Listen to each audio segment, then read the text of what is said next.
This is really, like, egging philosophically in my mind. Like, what is this? You are now exiting. So Aha. I entered. So, this, combined with the entering game from earlier, tells us that Coda believes his games are connected somehow. It could even be that the stairs game and the puzzle game are literally connected in between this and the entering game. There's a bigger picture that all of his games are meant to play a role in, some larger meaning that we won't be able to grasp until we've seen all of them. And once we have, we can step back and start to understand what exactly that bigger picture is. March 2000. I noticed that the dates are progressively moving along if you pay attention to that. The Great and Lovely Descent. Everything's great and lovely except for the descent part. However, I am descending.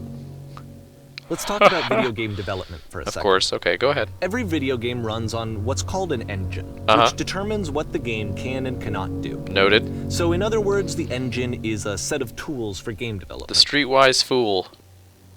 I feel like this name has significance somehow. To make all of these games, Coda is using an engine called Source.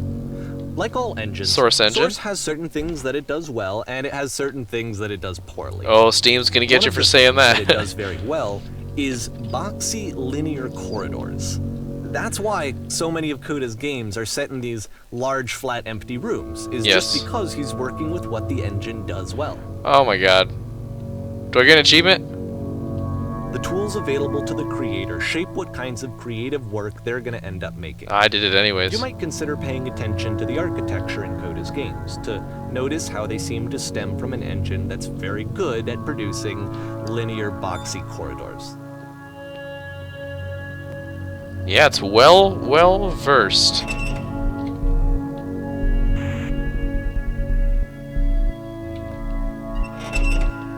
Jesus, scared me. Don't scare me. I don't need that right now, man. I don't need this right now. This prison, funny enough, in Coda's original design, the door stayed shut for a full hour before letting you go. If you don't mind, I think we're gonna skip that. Yeah, I would. This is something that he and I used to argue about a lot. You know, whether a game ought to actually be playable, whether it means anything if no one can get through it. And I would always defend that, you know, all this work goes into the game, why not make it playable and accessible? And so we just got into heated arguments over it, and there was one time that after one of these conversations, I killed he him. went home, and a day or two later, he Murdered sent a me man. zip file entitled Playable Games that was full of hundreds of individual games, each of which was just an empty box that you walked around in and nothing else. Believe me, I played every single one of those just to find out if there was like a gag hidden somewhere. There wasn't. Got him! Ultimate troll. You just got him to play all those games and... Oh man. I'm starting to like this guy a little bit. I really do like the narration. It's the puzzle again, with the exact same solution as the last time.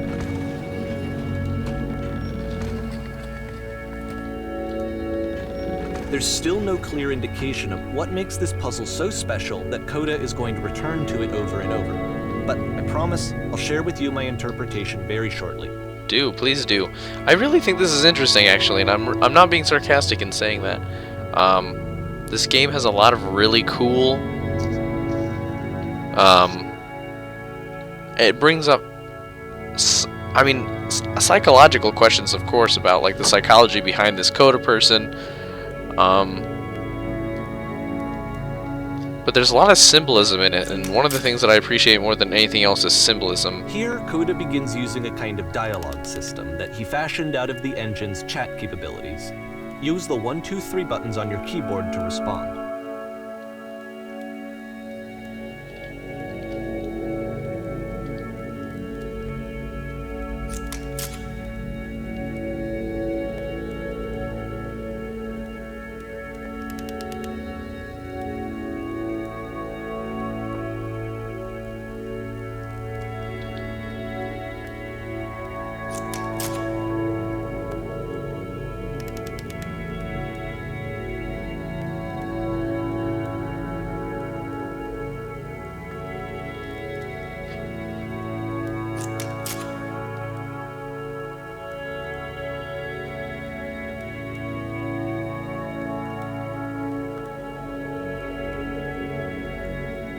Oh.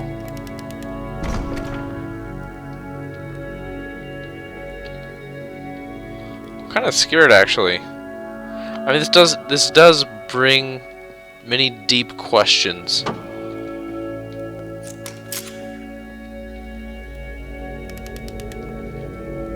Oh, it's creepy. He's just turning his head to look at me.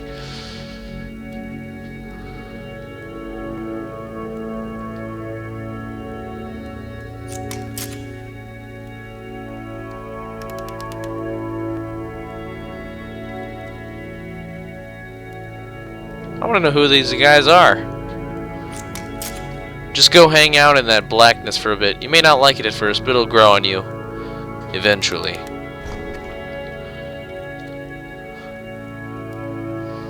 I started to really like these guys.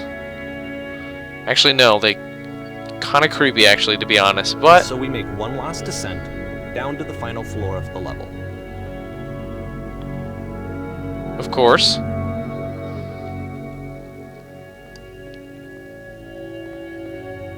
Of course, of course, of course.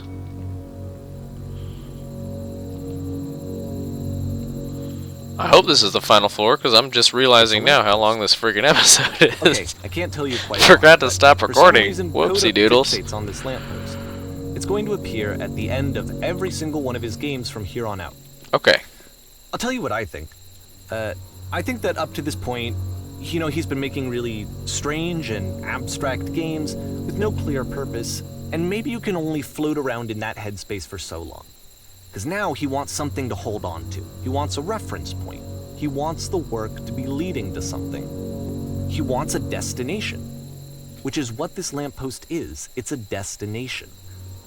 We're going to see it in the work as well. His games are just going to become a lot more cohesive, a lot more fully developed, with more of a clear idea behind them. And as we go, that idea will get clearer and clearer and clearer.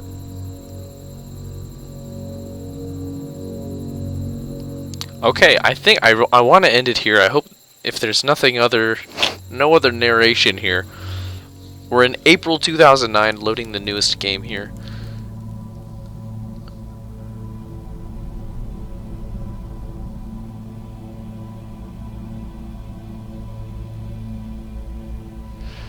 That is very interesting. No matter where you can go, you can leave notes in this level, and each note that you see is left by another player. So we're going to have to get to this one in the next episode. I already recorded. I way overdid this time.